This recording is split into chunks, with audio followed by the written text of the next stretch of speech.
After helping hundreds of businesses generate hundreds of millions of dollars online over the past 8 years, one thing is certain. Without a proper marketing strategy, your business will fail. And while I've helped hundreds of businesses scale, I've also seen tons of businesses who have failed as well. And every single one of the businesses who I've seen fail over the years did so because they failed to do one of the things that I'm going to go over in this video. Now, if you're new to the channel, my name is Derek Stroh, and I'm the founder of Ascend Media. We're an email marketing agency who help direct-to-consumer brands improve their profitability, decrease their reliance on paid ads by decreasing their cost per acquisition, and increase their LTV with email marketing. So let's dive in. Now, one of the biggest mistakes that I see brands make happens before people even start marketing. It starts because they try to sell everything to everyone, and chances are, if you do this, your business will fail. The most successful businesses that I've had the opportunity to work with over the years all did the same thing. They all started small. Maybe like not even small, but smaller. They took on a segment of a market, not the entire market. For example, one of the brands started by making predominantly bridesmaid dresses in BC. They then expanded across Canada. They then expanded their product selection into social occasion dresses and other types of dresses. And then they expanded into bridal. And then they started taking on the US market. Now, if they started selling just all women's clothing and tried to scale globally, things probably would have flopped pretty quickly. Marketing comes down to getting the right message in front of the right person at the right time. The right message is the first piece of this marketing strategy. We call this the offer. The offer is, simply put, what you are selling and why people should care. The goal here is to balance niching down and having a large enough viable market size to make sure you're not just targeting 3 people. To understand this, you need to understand supply and demand. Simply put, the more supply, the lower the demand. The less supply, the higher the demand. This is true for the most part. For example, just because you're the only one offering lawn mowing services in December in Vancouver doesn't mean that there's going to be flocks of people heading your way.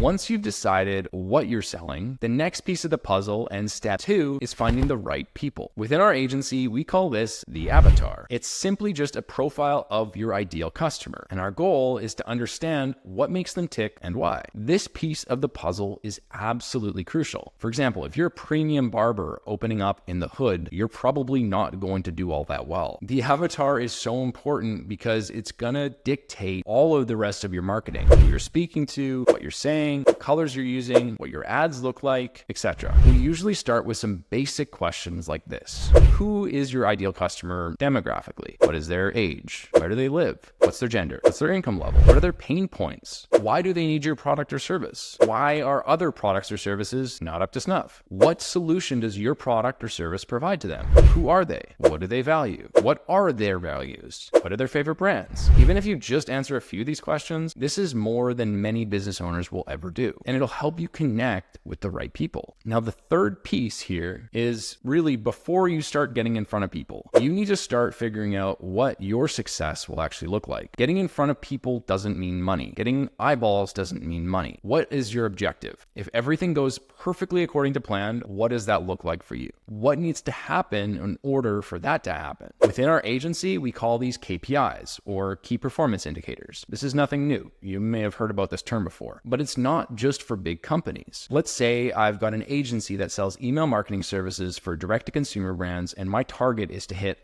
$100,000 a month. If I'm at 0 and I want to map out how to get there, I need to know a few things. What's our average client retention? What's our average client retainer? How many leads are we getting a month? How many of those leads do we need to close? Or even more simply put, how much does it cost to get a client, and how much do they pay us when they're with us, and how long do they stay? I can understand the health of that business and if we're on track by knowing those numbers. If our average client stays for a year and they pay us 10 grand a month on average, I know that if we land 1 client per month for the next 10 months, we will hit $100,000. I then just need to reverse engineer what needs to be done to hit 1 client per month. Let's say I have 10% closing rate, which is not very good. I need 10 leads per month on my calendar to close 1 client per month. So the goal of my marketing will be to generate 10 qualified leads per month. I then just need to figure out what I want my profit margin to be and how much I'm willing to pay for those leads. Once you have that, you can build out a strategy according to that. Now, once you've got those first 3 things set up, the next piece is traffic. So once you've got your what and your who and your target, it's time to get in front of your ideal customers. Now, there's there's dozens of different ways that you can generate traffic for your business. You could use Meta ads, Google ads, Bing ads, YouTube, organic content, trade shows, door knocking, direct mail, cold calling, cold email, cold DMing. The list goes on. What I would recommend is just take a look at what other people are doing in your market and don't reinvent the wheel, at least right away. Start there because you know it works. If other people are doing it and they're successful, it's probably working. Start with 1 or 2 channels. Don't try to be everything everywhere. I'd rather you spend $10,000 a month on one channel versus $1,000 a month on 10 different platforms. It's way more to manage and it's not going to have as much of an impact. The data is going to be much more concrete, and you'll also have a better understanding of what's working and what's not. Also consider where people are at in their buyer journey on the platform you choose. If you choose Google Ads, for example, these people are super high intent. If you're using the correct search terms, they should be searching for a product or service now. If you choose door knocking or cold calling, expect a lower hit rate. But here's the thing, traffic is not everything. Getting in front of the right people at the right time is just the start. You need to make sure that they actually convert and that you're actually converting those people into a lead. This is where you need to figure out what a lead means for you. It could be a book call. It could be someone going to your website to purchase something. It could be a webinar sign up. Whatever it is, just make sure you know what it is. Make sure you maintain consistency with that and consistency with the scent. Let me explain what I mean by that because it's kind of weird. Whenever people click or do the thing you requested in your ad, the next step in the process should be consistent with what they would expect. So if I'm advertising a $100 home inspection on Google Ads, someone clicks on the ads, hits my website, and it's just my website homepage, this is going to be a poor user experience. They'll either have to search for the service they were specifically looking for, or they'll just bounce. Instead, if they had a landing page with book your $100 home inspection as a header, an opt-in form, and maybe even a Calendly link, this is going to be so much better. The user experience is going to be way better, and if you're running this business, you will get many more leads.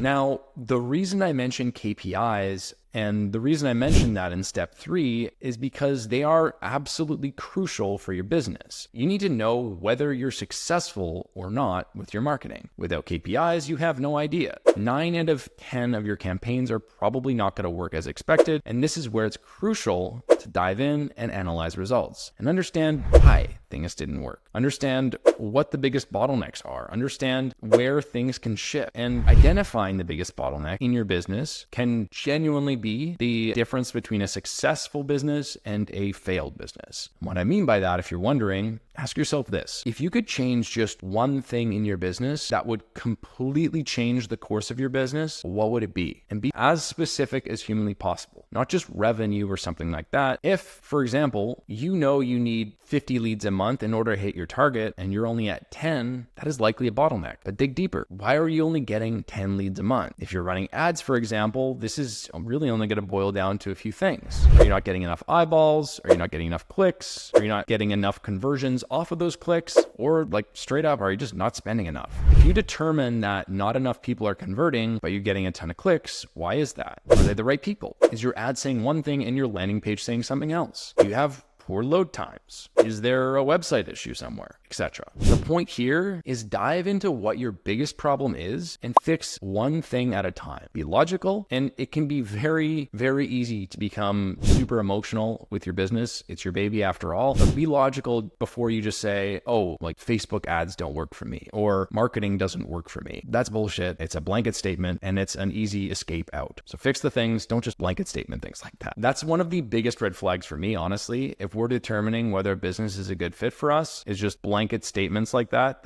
have zero merit. Okay, so at this stage in the process, you should have a well-functioning marketing funnel. You should know what your goals are. You should be able to identify the core bottlenecks in your business. And if you can do this, it's time to tweak and optimize your campaigns accordingly. This could be A/B testing ads. It could be A/B testing creative. It could be A/B testing landing pages or even offers. If you've got something that's working though, please don't fuck with it. Run a test alongside or allocate 10 or 20% of your budget to testing new things. Things can always be improved, but here's the thing. Sometimes, if things are going well, the answer can just be increasing your budget. Simple as that. If things are going well and you're getting the amount of leads you want at a KPI that is acceptable to you, double your budget. Now, everything we've covered up till this point has been all about acquisition, i.e. acquiring new customers or new clients. And this is totally fine. But if you really want to build a business that absolutely dominates, what happens during the sales process or immediately after someone purchases or signs up with you is absolutely key. After all, you don't want to be a snake oil salesman, and if you do, please click away from this video. I don't want you to consume the rest of this content. You probably care about people. You probably care about people actually achieving their desired result from your product or your service. The desired outcome is what your customer wants to achieve after purchasing from you, right? So if you sell acne-reducing skincare products, people expect less acne. If you sell lead generation services, people expect leads. This is where you can stand out. Most businesses put so much effort into front-end cost per acquisition, but completely shit the bed when it comes to taking care of their customers. If there is anything that a customer needs to get the most out of your service or out of your product, or just to help them achieve their desired result, help them do that. The more customers who achieve their desired result, the less work customer service is going to have, the less headaches you're going to have, and the more your business will grow from word of mouth.